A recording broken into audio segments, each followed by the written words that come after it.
ہو سکتا ہے کسی شخص کی نیت درست ہو لیکن اس کا عکس دکھانے والے کی نیت درست نہ ہو، اس لیے سنی سنائی باتوں پر بالکل دھیان نہ دے اور مکمل یقین نہ کرے۔ حدیث میں آتا ہے کہ انما الاعمال بالنیات، اعمال کا دار و مدار نیتوں پر ہے۔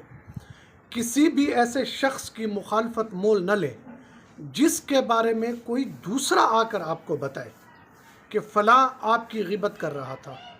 فلاں آپ کے خلاف چال چل رہا تھا، فلاں آپ کے خلاف باتیں کر رہا تھا۔ کوئی اگر آپ کو آ کر ایسا کہتا ہے، ان باتوں کو دماغ میں جگہ نہ دے، غصہ نہ کرے، ان باتوں کو اپنے دل میں جگہ دے، اپنی انا کو چھوٹا کرے، بڑے ظرف کا مظاہرہ کرے، اس کے پاس چلے جائیں کہ فلاں مجھے کہہ رہا ہے کہ آپ نے میری غیبت کی ہے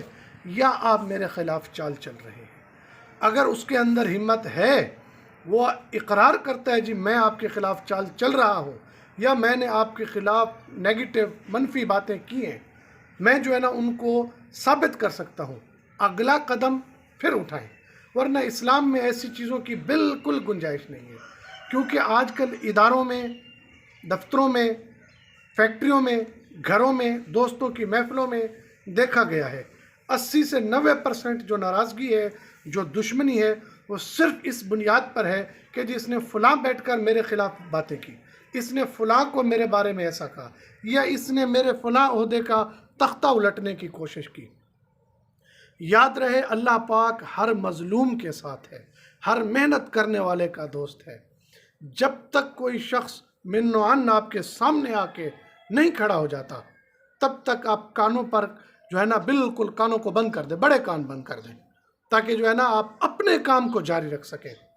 اپنے کام کو جاری رکھیں، دوسروں کی باتوں پر دھیان نہ دیں۔ انشاءاللہ جو آپ کی منزل ہے، جو آپ کا مقصود ہے، اس میں اللہ پاک آپ کی مدد فرمائیں گے، اللہ کی نصرت آپ کے ساتھ ہوگی۔ چھوٹے چھوٹے لوگوں کی چھوٹی چھوٹی باتوں پر دھیان دیں گے، کامیابی بڑی مشکل ہو جائے گی۔ دعا ہے اللہ پاک ہم سب کو عمل کی توفیق عطا فرمائے۔